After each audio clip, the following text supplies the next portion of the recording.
श्री स्वामी समर्थ. जय जय स्वामी समर्थ. अनंत कोटी ब्रह्मांड नायक राजाधिराज योगीराज अक्कलकोट निवासी सद्गुरु श्री स्वामी समर्थ महाराज की जय. कसे आहात सर्व स्वामी भक्तांनो?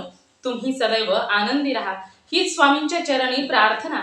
तुमच्या सर्व चांगल्या इच्छा स्वामी महाराज पूर्ण करोत आणि आजचा दिवस तुमचा आनंदात जाओ हीच स्वामींच्या चरणी प्रार्थना. प्रथम तुम्हा सर्वांचं खूप खूप मनापासून स्वागत आहे. तुमच्या सर्वांच्या अनुभवांनी बनलेला आपण भक्त आम्ही स्वामींचे या चॅनलमध्ये. मित्र आणि मैत्रिणींनो, श्री स्वामी समर्थ आणि स्वामींच्या लीला. मित्र आणि मैत्रिणींनो, सर्व श्री स्वामी समर्थांचे भक्त या सर्वच भक्तांना प्रचिती ही स्वामी नक्कीच देत असतात. परंतु कधी कधी काय होत असतं की काही भक्तांना प्रचिती लवकर येत असते, तर कधी कधी काही भक्तांना प्रचिती यायला वेळ लागत असते. श्री स्वामी समर्थ हे असे आहेत की कधीही आपल्या भक्ताला वेळ आल्यानंतर एवढे देतात की तो विश्वास सुद्धा ठेवू शकत नाही. तो या गोष्टींची विचार सुद्धा करू शकत नसतात, एवढे स्वामी देत असतात. परंतु मित्र आणि मैत्रिणींनो, वेळ असते ती फक्त योग्य वेळ येण्याची आणि आपण प्रत्येक भक्ताने वाट पाहण्याची. मित्र आणि मैत्रिणींनो, श्री स्वामी समर्थ आणि त्यांच्या लीला खरोखरच खूप अगाध आहेत. आज श्री स्वामी समर्थांचा खूपच छान आणि सुंदर असा अनुभव आहे. हा अनुभव खरोखरच काळीज पिळवटून टाकणारा अनुभव आहे. कितीही ईश्वराची भगवंताची सेवा करा, कितीही स्वामींची सेवा करा, परंतु ज्या वेळेस भोग भोगून होतात म्हणजेच योग्य वेळ येते त्यावेळेस स्वामी नशिबात जे नाही ते सुद्धा देत असतात. आणि आजच्या या अनुभवामध्ये हेच आपणा सर्वांना पाहायला मिळणार आहे. आजचा अनुभव हा खरोखरच मनाला काळजाला भिडणारा अनुभव आहे. हा अनुभव एका ताईंनी आपल्याला शेअर केलेला आहे. तर त्या ताईंनी त्यांचं नाव गाव सांगण्यास मनाई केलेली आहे. चला तर त्या ताईंचा अनुभव ऐकूया त्या ताईंच्या शब्दामध्ये. चला तर ताई सांगायला सुरुवात करतात. सर्वात प्रथम तुम्हा सर्वांना श्री स्वामी समर्थ. जय जय स्वामी समर्थ. स्वामींच्या चरणी नमन करून माझा अनुभव सांगायला सुरुवात करते. मी ज्या कुटुंबामध्ये राहत होते त्या कुटुंबामध्ये माझ्या घरामध्ये माझी भावंड, माझे आई वडील आणि माझी काका असं आमचं कुटुंब होतं. आमच्या म्हणजे 1972 सालापासूनच आमच्या घरामध्ये श्री स्वामी समर्थांची सेवा केली जात होते. आमच्या घरामध्ये सर्वांना स्वामींच्या सेवेची खूपच आवड होते. म्हणजेच मोरोपंत दादा त्यावेळेसच्या काळामध्ये म्हणजे आमच्या घरी कधी कधी येऊन जायचे. त्यामुळे आमच्या घरामध्ये स्वामींची ओढ ही खूपच लागलेली होती. म्हणजे आमच्या घरामध्ये आम्ही लहान लहान भावंड होतो तेव्हापासूनच आमच्या घरामध्ये आम्ही जेव्हापासून पाहत होतो तेव्हापासूनच आमच्या घरामध्ये स्वामी सेवेला सुरुवात होती. आमच्या घरामध्ये एक नियम होता. जसा अभ्यासामध्ये नियम असतो त्या पद्धतीनेच नियम होता की स्वामींना नैवेद्य दाखवल्याशिवाय लहान असो किंवा मोठे असो कोणीही घरामध्ये अन्न ग्रहण करायचं नाही. अशा पद्धतीचा आमचा हा घरामध्ये नियम होता. त्याचबरोबर दररोज स्वामींची आरती करताना दररोज घरातील एका व्यक्तीने दररोज आरती घ्यायची अशा पद्धतीचा नियम होता. म्हणजे आमचे जे काका होते त्या काकांना असा नियम त्यांनी सुरू केलेला होता आणि तो नियम सर्वांनाच लागू होता. यामध्ये कोणीही काहीही बोलत नव्हतं, कारण सर्वांच्याच मनामध्ये स्वामींविषयी खूप प्रेम भावना आणि त्यांच्याविषयी खूपच आतुरता होती. आणि माझा जो लहान भाऊ होता तो अगदी 5-6 किंवा 10 वर्षाच्या आतील अंतर अशा पद्धतीने लहान होता. म्हणजे इतका लहान होता त्यावेळेसचा आलेला आम्हाला पहिला अनुभव होता. आमच्या घरामध्ये श्री स्वामी समर्थांना नैवेद्य दाखवल्याशिवाय कधीच काहीच ग्रहण केलं जात नव्हतं. अगदी लहान मुलगा जरी असला तरी देखील नाही. आणि विशेष म्हणजे घरातील लहानांपासून मोठ्यांपर्यंत सर्वच जण विचारायचे अन्न ग्रहण करण्या अगोदर की स्वामींना नैवेद्य दाखवला का, स्वामींना हे प्रसाद म्हणजे हे अन्न दिलं का, आणि त्यानंतरच सर्वजण घरामधील अन्न ग्रहण करायचे. असा आमच्या घरामध्ये सर्वांनाच लागू असलेला म्हणजे सर्वांना सवय झालेली होती. आणि एके दिवशी असं झालं की म्हणजे दररोजच्या नियमाप्रमाणे दररोज एकाने घरातील व्यक्तीने स्वामींची आरती घ्यायची. म्हणजे आज मी घेतली तर उद्या माझ्या भावाने, म्हणजे अशा पद्धतीने नंतर आईने, वडिलांनी, काकांनी म्हणजे एक एक दिवस एक एक जणांनी आरती घ्यायची.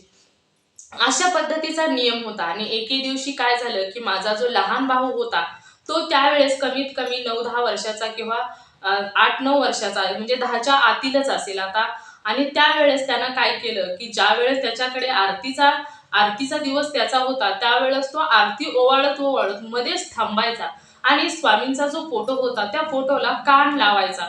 मग त्याचं हे वागणं बघून घरातील लोकांना जरा वेगळं वाटलं की हो असा का करत आहे, आणि तो पण स्वामींच्या आरतीमध्ये असा का करत आहे. त्यामुळे सर्वच जण त्याच्याकडे म्हणजे काळजी करू लागले की हा असा का करत आहे. एक तर लहान आहे आणि तो महत्वाचं म्हणजे त्याने पहिल्यांदा काही आरती घेतली नव्हती, याच्या अगोदर देखील त्याने आरती घेतलेली होती. त्यामुळे असं घडणं त्यांना विशेष वाटत होतं. आणि त्यानंतर ज्या वेळेस आरती झाली आणि तो आरतीमध्ये 2-3 वेळा त्याने आरती थांबवून स्वामींच्या फोटोला कान लावत होता.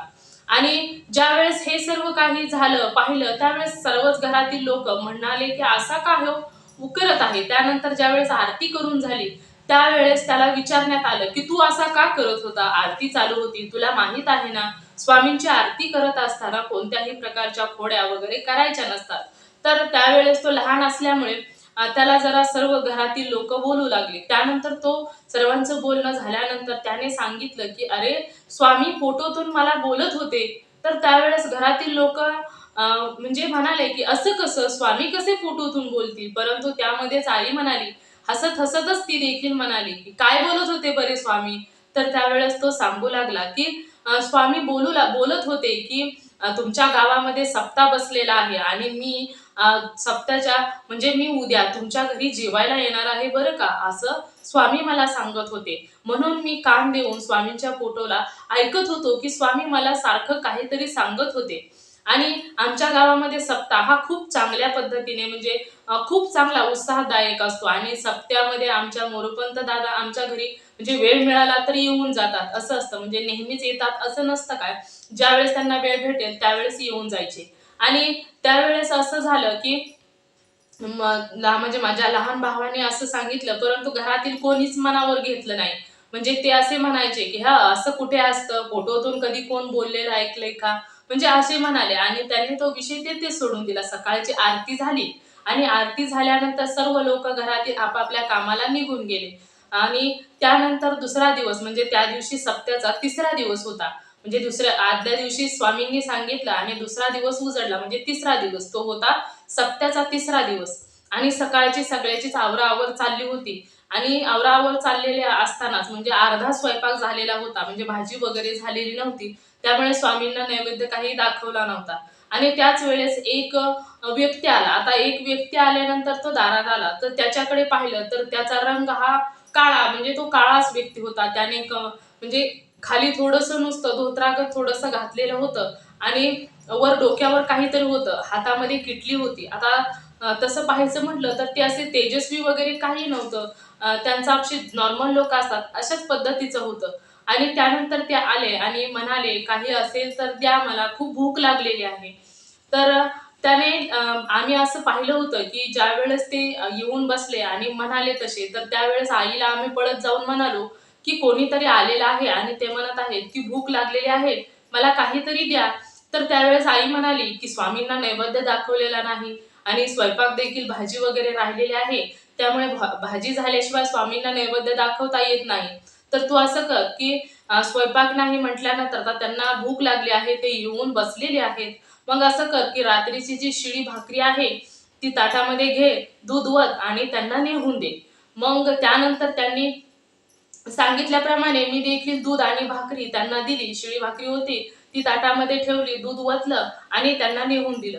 त्यानंतर त्यांनी तेथेच बसून ते सर्व कुस्करून खाल्लं, काला केला आणि खाल्ल्यानंतर ते तेथून निघून गेले. निघून गेल्यानंतर आमच्या घराच्या समोर एक दत्त मंदिर होतं, छोटंसं मंदिर होतं. त्या मंदिराच्या दिशेने ते गेले आणि मंदिराच्या समोर एक औदुंबराचं झाड होतं. त्या औदुंबराच्या झाडाच्या पाया पडले, 2 प्रदक्षिणा घातल्या आणि त्यानंतर ते मंदिराच्या दिशेने म्हणजे दत्त मंदिर होतं, छोटंसंच मंदिर होतं, परंतु त्या मंदिराच्या दिशेने ते निघून गेले. आणि त्यानंतर आम्ही देखील घरामध्ये निघून गेलो. आणि नंतर सप्ताह संपला. सप्ताह संपल्यानंतर एके दिवशी मोरोपंत दादांची गाठ पडली. गाठ पडल्यानंतर आई म्हणाली, "काय हो दादा, तुम्ही एवढा सप्त्याचे दिवस निघून गेले, परंतु तुम्ही आमच्या घरी नाही आला." तर त्यावेळेस दादा म्हणाले, म्हणजे दादा हसले, अगोदरांना हसले आणि म्हणाले, "अरे मी तुमच्या घरी नाही आलो म्हणून काय झालं? तुमच्या घरी साक्षात साक्षात श्री स्वामी समर्थ आले होते." मग मी तर काय आहे. आणि ज्यावेळेस मोरोपंत दादांनी हे सांगितलं त्यावेळेसच आमच्या घरातील सर्वांना आश्चर्याचा धक्का बसला की आमच्या घरी श्री स्वामी समर्थ कधी आले होते. तर त्यावेळेस दादा म्हणाले की अरे तुम्ही आठवा, तुम्हाला म्हणजे स्वामींनी सांगितलं होतं की मी तुमच्या उद्या घरी येणार आहे आणि ते तुमच्या घरी देखील येऊन जेवून गेले. तर ज्यावेळेस सांगितलं दादांनी त्यावेळेस आई तर म्हणजे रडू लागली आणि आई म्हणाली की हे कसं काय असं झालं, म्हणजे आम्हाला कसं काय समजलं नाही.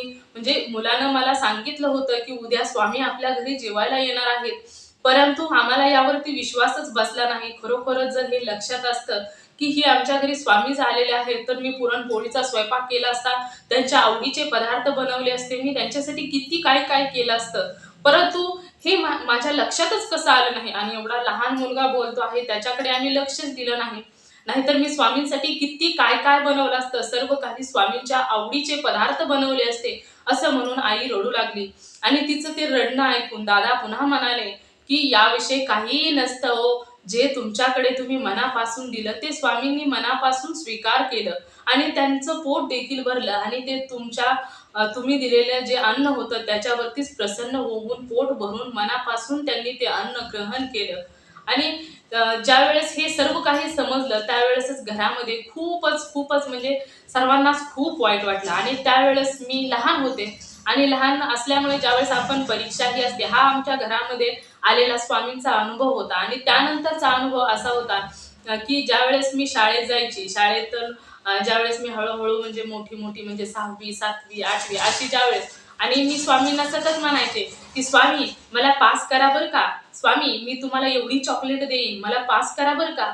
मी अशी स्वामींना सतत म्हणायचे. आणि जसं म्हणजे त्यावेळेस जेवढे पैसे देतील त्या पद्धतीने असायचं, म्हणजे कधी 4 चॉकलेट बोलायची, कधी 5 चॉकलेट बोलायची, कधी 4 3 2 अशा पद्धतीने स्वामींना प्रत्येक परीक्षेच्या वेळेस असं म्हणायचे. नेमकं स्वामी देखील माझ्यावरती प्रसन्न असायचे. ज्यावेळेस मी स्वामींना अशा पद्धतीने म्हणायचे की स्वामी मला यावेळेस मला पास करा बरं का, मी तुम्हाला एवढी चॉकलेट देईन, तर त्यावेळेस मला त्यापेक्षाही जास्त मार्क पडायचे. आणि मग घरातील सर्व खुश असायचे. परंतु मला माहित होतं की मी स्वामींना एवढी चॉकलेट देण्याबद्दल सांगितलेलं होतं, तर मी तेवढी चॉकलेट देखील स्वामींना द्यायची असतं. म्हणजे प्रत्येक वर्षी मी स्वामींना अशा पद्धतीने सांगायचे आणि स्वामी देखील प्रत्येक वर्षी माझी इच्छा पूर्ण करायचे. आणि त्यानंतर हा माझा दुसरा अनुभव होता. आणि म्हणजे मी लहान होते तेव्हापासून प्रत्येक वर्षी पास होण्यासाठी मी स्वामींना चॉकलेट द्यायचे आणि स्वामी मला पास करायचे. आणि त्यानंतर मी मोठी झाली. मोठी झाल्यानंतर म्हणजे लहानपणापासून स्वामींची आवड, स्वामींच्या भक्तीची आवड, म्हणजे आमच्या घरी लहानपणापासूनच आमच्या आत्यांची 2 मुलं देखील राहिला होती, म्हणजे एक मुलगा आणि एक मुलगी. त्यांना देखील स्वामींची खूपच ओढ होती. ते देखील लहानपणापासून आमच्या घरीच आमच्या बरोबरच मोठे झाले. मोठे झाल्यानंतर माझ्या वडिलांनी विचार केला की जो माझ्या आत्याचा मुलगा होता त्यांना खूप चांगल्या पद्धतीने जॉब लागलेला होता, चांगल्या पद्धतीने पैसे देखील कमवत होते, म्हणून माझ्या वडिलांनी विचार केला की माझं लग्न त्यांच्या बरोबरच लावून द्यायचं. आणि जशा पद्धतीने विचार केला त्या पद्धतीने वडिलांनी माझं लग्न आत्याच्या मुलाबरोबर लावून दिलं. त्यांचा जॉब देखील खूप चांगला होता, पैसे देखील घरी भरपूर येत होते, म्हणजे पैशाची कशाचीही कमतरता नव्हती. चांगल्या पद्धतीचा पगार असल्यामुळे सर्व काही व्यवस्थित होतं. परंतु लग्न झालं. लग्न झाल्यानंतर काही वर्ष निघून गेली आणि प्रत्येकाच्या घरामध्ये असं असतं की ज्यावेळेस लग्न होतं त्यावेळेस लग्नाला काही 1 वर्ष झालं की प्रत्येकाला घरामध्ये चाहूल लागते ती एका बाळाची. म्हणजे प्रत्येकाला असं वाटतं की लग्न झाल्यानंतर 1 वर्ष कमीत कमी ठीक आहे, परंतु 1 वर्ष झालं की कधी बाळ होतंय, कधी बाळ होतंय, अशा पद्धतीचं प्रत्येकाला एक इच्छा निर्माण होत असते. आणि माझ्या देखील आयुष्यामध्ये असंच झालं की 1 वर्ष झालं की त्यानंतर प्रत्येकाला घरामध्ये वाटू लागलं की आता बाळाचं काय, कधी होणार बाळ, असे म्हणजे प्रत्येक वेळेस प्रत्येक एमसीच्या म्हणजे मासिक पाळीच्या वेळी विचारायला लागले की काय ग झालं, काय झालं. तर त्यावेळेस मग 1-2 वर्ष निघून गेली. 2 वर्ष निघून गेल्यानंतर तरी पण काहीच नाही, बाळाची चाहूल कोठेच लागेना. त्यानंतर मग म्हटले की घरातील लोक म्हटले की बघू अजून थोड्या वेळ वाट बघू, म्हणजे थोड्या दिवस वाट बघू आणि त्यानंतर आपण डॉक्टरांची ट्रीटमेंट घेऊ. मग त्यामध्ये 1-2 वर्ष वाट बघण्यात निघून गेले. परंतु मी लहानपणापासून स्वामींची भक्ती करत होते, त्यामुळे मी स्वामींना सतत म्हणायचे की स्वामी एखादं बाळ होऊ द्या मला, मला बाळाची खूप आवड आहे. त्याबरोबरच घरातील सर्वच लोक आतुरतेने बाळाची वाट पाहत आहेत. अशी मी प्रत्येक वेळी स्वामींना सांगायचे. आणि त्यानंतर 4 वर्ष लग्नाला झाली आणि 4 वर्ष झाल्यानंतर तरी पण काहीच नाही. आणि त्यानंतर मग ठरवलं की आता दवाखान्यात जायचं आणि ट्रीटमेंट चालू करायची. त्यानंतर आम्ही डॉक्टरांकडे गेलो आणि ट्रीटमेंट चालू केली. ट्रीटमेंट चालू केल्यानंतर काही दिवस दवाखान्यात म्हणजे ट्रीटमेंट वरती निघून गेले, म्हणजे ह्या गोळ्या खा, यानंतर हे ट्रीटमेंट घेऊया, अशा पद्धतीने. आणि त्यानंतर डॉक्टर म्हणाले की अजून जर काहीच होत नाही तर आपण असं करूया की आपण दोघांचंही चेकअप करूया. आता दोघांचंही चेकअप केलं आणि त्यानंतर दोघांचंही चेकअप करण्यात आलं तर त्यावेळेस डॉक्टरांनी प्रॉब्लेम माझ्यामध्ये आहे असा सांगितला. आणि मला म्हणाले की महत्वाचं म्हणजे तुम्ही जास्त टेन्शन घेऊ नका. तर तुम्हाला सांगायचं हे आहे की तुम्ही आई होणार नाही, म्हणजे जे काही तुमच्या आई होण्यासाठी जे गरजेचं असतं, पुरेसं असतं, ते तुमच्या शरीरामध्ये नाही. त्यामुळे तुम्ही आई होणारच नाही असं ठामपणे डॉक्टरांनी सांगितलं. आता ज्यावेळेस डॉक्टरांनी असं सांगितलं त्यावेळेस पायाखालची जमीन सरकून गेली. खूप खूप रडले, खूप रडले, खूप म्हणजे एवढं रडले की अक्षरशः आयुष्य संपलं असं वाटू लागलं. काहीच या जीवनात अर्थ नाही. आणि त्यानंतर रडले, रडले, खूप रडले. पुन्हा डिप्रेशनमध्ये गेले, म्हणजे विचार करून करून मध्ये गेले. त्यानंतर सर्व काही थांबवून दिलं. स्वामी सेवा थांबवली, सर्व काही थांबवलं. आणि त्यानंतर काही दिवस गेले. मग माझे मिस्टर, माझे आई-वडील मला समजावायचे, की आपले स्वामी आहेत. स्वामी तुला माहीत आहेत ना, की स्वामी आपले ब्रह्मांडाचे नायक आहेत. मग तू कशाला घाबरते? स्वामींसाठी काहीच अशक्य नाही. तुला माहीत असेल, की स्वामी हे असे आहेत, की अशक्य हे शक्य करणारे आपले स्वामी आहेत. मग तू कशाला घाबरते? आईनं समजून सांगितलं. आणि त्यानंतर मग जोमाने स्वामींच्या सेवेला भरपूर सेवा करायची असं ठरवलं आणि स्वामींच्या सेवेला सुरुवात केली. आणि एवढी सेवा करायची, एवढी सेवा करायची की स्वामी प्रसन्न झालेच पाहिजे. आणि त्यानंतर स्वामी सेवेला सुरुवात केली. स्वामींची सेवा, जी कोणतीही स्वामींची सेवा मिळेल ती स्वामींची सेवा करायला सुरुवात केली. स्वामी चरित्र सारामृत दररोज वाचायला सुरुवात केली. स्वामींचं नामस्मरण करायला सुरुवात केली. तारक मंत्र म्हणायला सुरुवात केली. दुर्गा सप्तशतीचं पाठ, स्वामींचं अष्टक, सर्व काही सेवा सुरू केल्या. आणि त्यानंतर या सेवा सुरू करून देखील लग्नाला 10 वर्ष झाली. तरी देखील सेवा कंटिन्यू चालूच होत्या. म्हणजे स्वामींना विनवतच होते की मला एक म्हणजे बाळ होऊ द्या, असं स्वामींना. लग्नाला 10 वर्ष झाली तरी देखील स्वामींना विनवणं हे चालूच होतं. आणि त्यानंतर एके दिवशी असं झालं की आमच्या लग्नाला 10 वर्ष झालं आणि त्यानंतर आई म्हणाली की आपण चला सर्वजण मथुरेला जाऊया. मथुरेला जाऊया म्हटल्यानंतर बर चला म्हटलं. मग आम्ही एसटी मधून मथुरेला निघालो. त्यानंतर मी सर्वात प्रथम गेले, त्यामुळे मी एसटीच्या पाठीमागे गेले.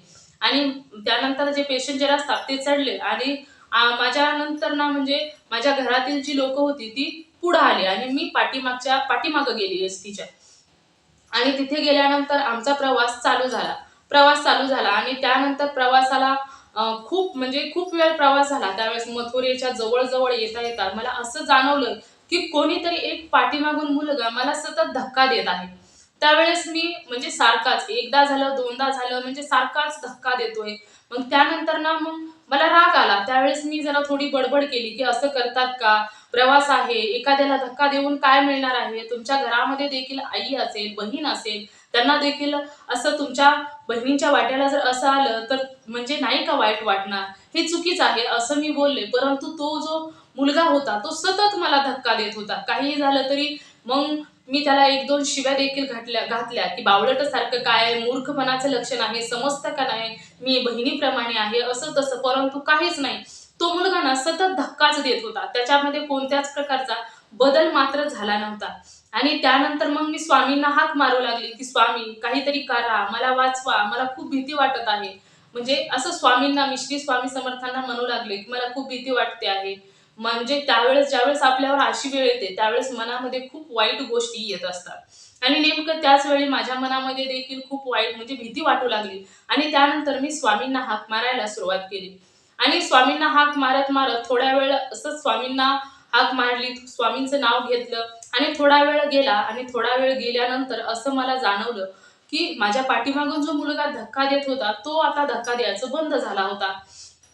आणि थोडा वेळ तसाच गेला. मी स्वामींना स्वामींचं नामस्मरण करत उभी राहिली आणि त्यानंतर थोड्या वेळानंतर म्हणजे 15-20 मिनिटं गेली असतील, परंतु त्या मुलाने नंतर धक्काच दिला नाही.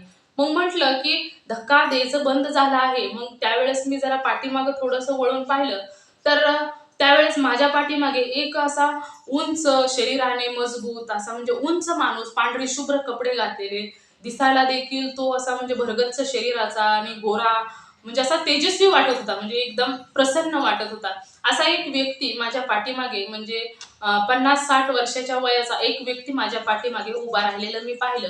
तर त्यावेळेस मी असं पाठीमागं वळून पाहिला आणि त्यांनी माझ्याकडे पाहिला, गाठ पडली. म्हणजे आमच्या दोघांची नजरभेट झाली. तर त्यावेळेस ते माझ्याकडे बघून हसले. तर मी देखील थोडंसं स्मित हास्य केलं आणि पुढं पाहिलं. पुढं पाहिल्यानंतर पुन्हा ते म्हणजे तेच मला बोलले, की "कोण आहेस? म्हणजे कुठे निघाले आहेस?" तर त्यावेळेस सांगितलं, की "मथुरेला निघालो आहे." मग ते म्हणाले, "हां, आला आहे जवळ आता." तर असं बोलत-बोलत ते म्हणाले, की "कोण-कोण आहे? आई-वडील आहे का? मुलं म्हणजे आई-वडील, बहीण-भाऊ, मिस्टर कोण-कोण आलेलं आहे?" तर त्यावेळेस भीती वाटू लागली, की अनोळखी व्यक्तीला आपल्याविषयी सर्वच कसं सांगायचं? तर त्यावेळेस मग माझी जी घरातील फॅमिली होती ती एसटीच्या दरवाजापाशी म्हणजे पुढे अशी गर्दीत होती आणि मी पाठीमागे होती. तर त्यावेळेस मी घाबरले. मला वाटले, की आता म्हणजे असतात ना लोकं त्रास देणारे, चोरी करणारे, अशा पद्धतीने मनामध्ये शंका आली. मग त्यावेळेस मी सांगितलं की नाही, म्हणजे जवळपास असणाऱ्या व्यक्तींचंच नावं सांगितली. हे माझी आई, ते माझे वडील, ते माझे भाऊ, ते माझे मिस्टर, म्हणजे आमच्या घरातील सर्व फॅमिली इथेच आहे, असं सांगितलं. आणि त्यानंतर ते मला म्हणाले, म्हणजे असं बोलत-बोलत आता वेळ झाला होता. त्यांनी वडील काय करतात असं तसं विचारलं. त्यानंतर ते मला म्हणाले, की की "तू माझ्या लेकीसारखी आहेस." तर त्यावेळेस मग मी देखील त्यांना म्हणाले, की "तुम्हाला किती मुलं आहेत?" तर त्यावेळेस त्यांनी सांगितलं, की "मला 2 मुलं आणि तुझ्यासारखीच एक मुलगी आहे. म्हणजे मला एक लेक आहे." तर त्यावेळेस मग ते म्हणाले, की "बरं माझी लेक काय करते?" तर त्यावेळेस मग मी म्हणाले, की "नाही, मी घरीच असते." तर त्यावेळेस ते म्हणाले, "माझ्या लेकीला मुलं किती आहेत?" तर जरा मला रागच आला. मग राग आल्यानंतर मी म्हणाले, की "अहो कुठली काय? मुलं असती तर सांगितलं असतं. मुलं नाही आणि बाळ नाही, काही सुद्धा नाही. किती सेवा केल्या, किती काय-काय केलं, परंतु काहीच फरक पडत नाही." मग असं म्हणाले. तर त्यावेळेस ते म्हणाले, "अगं रागवू नको. असं नसतं काय, तुला मुलं-बाळं नाहीत? मग असं कर, तू लक्ष्मी मातेचा जो फोटो असतो, त्याच्यासमोर दररोज तुपाचा दिवा लाव. घरी गेल्यानंतर लक्ष्मी मातेचा फोटो घे आणि तिथे दररोज शुद्ध तुपाचा दिवा लाव आणि घरी तुझी जी काही इच्छा असेल ती लक्ष्मी मातेला सांग आणि तुझ्या घरामध्ये लक्ष्मी मातेची दररोज पूजा कर." असं सांगितलं. तर त्यावेळेस त्यांनी मला तसं सांगितलं आणि मग मी म्हटलं, की "अहो, किती देवाच्या सेवा केल्या, किती पूजा केली, किती उपाय केले, सर्व काही करून पाहिलं. परंतु फरक मात्र कशाचाच पडला नाही आणि आता मी सेवा करून-करून खूप थकली आहे. आता मी सेवा काहीही करणार नाही." आणि असं मी त्या बाबांना सांगितलं. तर ते म्हणाले, "अगं, असं करू नकोस. सेवा करणं हे खूप महत्त्वाचं आहे आणि आपल्यासाठी तर ते गरजेचं आहे. आपण मानव जन्म आहे. आपल्याला सेवा करणे हे खरोखरच महत्त्वाचे आहे आणि तू असं म्हणू नकोस. तू सेवा कर. बघ तुला नक्कीच देव फळ देईल." असे ते मला म्हणाले आणि त्यानंतर आम्ही एसटीतून उतरलो आणि आमचं दर्शनासाठी घाई लगेचच आणि ते देखील माझ्याबरोबरच उतरले. मग ते देखील म्हणाले, की "मला देखील दर्शनाला जायचं आहे." आणि ते म्हणाले, की "तुझ्याबरोबरच मी पण येणार आहे." आणि माझ्याबरोबरच ते देखील चालू लागले आणि तिथे गेल्यानंतर मी म्हणजे मग उतरल्यानंतर माझी जी फॅमिली होती त्यामध्ये मी जाऊन मिसळले आणि त्यांना सांगितलं म्हणजे असं पुढे-पुढे जात-जात त्यांना चालत-चालत सर्व काही सांगितलं. की बोलत-बोलत असं झालं, तसं झालं. एक बाबा भेटले, ते मला असे बोलले, तसे बोलले. तर आईला माझ्या लगेचच विश्वास बसत होता, की तिला असं वाटायचं, की कोणीतरी काहीतरी नक्कीच संकेत देऊन गेल्यानंतर आपल्या आयुष्यामध्ये फरक पडतो. म्हणजे काही लोकं असे असतात, भोळ्या मनाचे असतात. त्यामुळे त्यांना पटकन विश्वास ते ठेवत असतात. परंतु मी म्हणाले, की "नाही गं, असं काही नसतं. मी आता किती सेवा केली, किती सेवा केली." आता डॉक्टरांनी देखील सांगितलं होतं, की माझ्या शरीरामध्ये ते नाहीच, म्हणजे मी आई होण्यासाठी ते पुरेसं नाही. म्हणजे डॉक्टरांनी तर स्पष्ट सांगितलेलं आहे, की मी आई होऊच शकणार नाही. मग कशाला गं आशा विनाकारणाची, असं मी आईला म्हणाले. परंतु तिनं नाही ऐकलं. त्यानंतर आम्ही मथुरेला जाऊन दर्शन वगैरे घेतलं. दर्शन घेतल्यानंतर आम्ही घरी आलो. म्हणजे तिथं दर्शन घेतलं, छानपैकी दर्शन झालं आणि घरी आल्यानंतर आईनं मला सांगितलं, की मी तेथे एका लक्ष्मी मातेचा फोटो घेतला आणि हा फोटो घे आणि तू तुझ्या घरामध्ये ठेव आणि तुझ्या घरामध्ये स्वामी म्हणजे ती लक्ष्मी मातेचा जो फोटो आहे त्याला दररोज शुद्ध तुपाचा दिवा लाव, असं आईनं सांगितलं. परंतु माझ्या मनामध्ये नव्हतं, तरी देखील बरं म्हटलं ठीक आहे, तू म्हणते तसं. आणि त्यानंतर ना कितीही सांगितलं तरी पण माझ्या मनात नसताना सुद्धा आईने तो लक्ष्मी मातेचा दिलेला फोटो मी नेहून घरामध्ये देवघरामध्ये ठेवला आणि तेथे ठेवल्यानंतर दररोज गाईच्या तुपाचा दिवा लावत होते. आणि त्यानंतर एके दिवशी मला असं आठवलं की आपण लहानपणी स्वामींना पास होण्यासाठी चॉकलेट वगैरे देत होतो. मग आपण बघूया ह्या वेळेस असं म्हणजे स्वामींना म्हणूया की स्वामी तुम्हाला मी खूप सारी चॉकलेट देईन आणि मला माझ्या पोटी एखादं बाळ होऊ द्या, असं मी म्हणाले. आणि म्हटलं की या दुकानामधून चॉकलेट मी घेणार आणि स्वामींना देणार. तर ज्यावेळेस मी त्या दुकानामध्ये गेले, अक्षरशः म्हणजे विशेष म्हणजे त्या दुकानामध्ये मी जेवढी स्वामींना बोलले होते तेवढी चॉकलेटच नव्हते. मग त्यावेळेस मी हताश झाले आणि म्हटलं चला स्वामींच्या देखील मनात असेल की आपल्याला नाही होणार, त्यामुळे स्वामींनी देखील या दुकानामध्ये चॉकलेट ठेवलीच नसतील, असं म्हणजे मनामध्ये शंका आली आणि त्यानंतर निघून गेले. आता म्हटलं डॉक्टरांनी सांगितलेलं आहे की आपल्याला होऊ शकणार नाही, मग आता काय करणार, असं मनामध्ये ठरवलं आणि त्यानंतर निघून गेले. आणि आता म्हटलं की असं काही करायचं नाही. आणि त्यानंतर फक्त म्हणजे जी आईनं लक्ष्मी मातेचा फोटो दिला होता त्याच्यासमोर शुद्ध गाईच्या तुपाचा दिवा लावायचा आणि जी काही नित्य सेवा आहे तीच करायची. आणि त्यानंतर एके दिवशी असं झालं म्हणजे 2-3 महिने झाले असेल ज्यावेळेस आम्ही घरामध्ये लक्ष्मी मातेचा फोटो आणला. आणि त्याच्यानंतर ना 2-3 महिने झाले आणि 2-3 महिन्यानंतर असं झालं की अचानकच देवीचा फोटो पुसत असताना फोटो हातातून पडला आणि पडल्यानंतर त्याला क्रॅक गेला, म्हणजे त्याची काच फुटली. आता काच फुटल्यानंतर मग ती काच बदलण्यासाठी मी फ्रेम करायला तो फोटो दिला आणि फोटो दिल्यानंतर तो एकदम सुंदर असा त्यांनी फ्रेम करून वगैरे फोटो मला घरी आणून दिला. खूप छान फोटो दिसू लागला. आणि त्यानंतर मी म्हणजे फोटो घरी आला आणि त्यानंतर काही दिवसातच मला जो प्रॉब्लेम येणार होता एमसीचा, जो मासिक पाळी येणार होती ती आलीच नाही. आलीच नाही म्हटल्यानंतर म्हटलं असं कसं काय झालं? म्हणजे आली का नाही? म्हणजे म्हणजे लगेच तर खुश होणं अशक्य होतं, कारण डॉक्टरांनी असं सांगितलेलं होतं. आणि अशा अनेक वेळा असं झालं होतं की 1-2 दिवस जर मासिक पाळी लांबली तर मी खूप खुश व्हायचे आणि त्यानंतर आली की मग रडावं लागायचं. त्यामुळे म्हटलं की नको, लगेचच खुश व्हायला नको. आणि काही दिवस निघून गेले आणि मग आम्ही डॉक्टरांकडे चेकअपला गेलो. तर तिथे गेल्यानंतर डॉक्टरांनी पॉझिटिव्ह आहे म्हणून सांगितलं. आणि त्यानंतर खरोखरच खूपच आनंद झाला आणि त्यावेळेस म्हटलं की खरोखरच ते जे बाबा भेटले होते ते स्वामींच्याच रूपातून भेटले होते. त्यामुळे माझ्या आयुष्यातील काही मागच्या जन्मीचे भोग असतील किंवा काही कर्म वाईट असतील, त्यामुळे मला एवढ्या दिवस बाळ झालं नाही. परंतु ज्यावेळेस झालं त्यावेळेस मात्र खूपच स्वामींनी मला भरभरून दिलं. आणि त्यानंतर काही दिवस निघून गेले, काही महिने निघून गेले आणि त्यानंतर मला एक सुंदर अशी गोंडस मुलगी झाली. आणि म्हणजे एवढं सर्व काही त्यावेळेस ज्यावेळेस मला मुलगी झाली त्यावेळेस असं वाटलं की खरोखरच ते स्वामींच्या रूपात बाबा माझ्या जवळ आले आणि त्यांनी मला सांगितलं की तू लक्ष्मी मातेची पूजा कर, तुझ्या घरी बाळ नक्कीच होईल. आणि स्वामींनी मला आई होण्याचं सुख दिलं. हे माझ्यासाठी खरोखरच खूप महत्वाचं होतं की माझ्या आयुष्यामध्ये हे मला मिळालं. आणि त्यामुळे स्वामींवर तर विश्वास खूप आहेच, परंतु स्वामींच्या सेवेतून खूप काही लोक म्हणतात की स्वामींची सेवा करायला काही दिवस मी खूप सेवा केली किंवा काही वर्ष सेवा केली, परंतु काहीच मिळालं नाही, काहीच फायदा झाला नाही. परंतु जेव्हा आपल्या आयुष्यामध्ये सर्व भोग संपतात तेव्हाच आपल्याला म्हणजे योग्य वेळ आली की स्वामी सर्व काही देत असतात.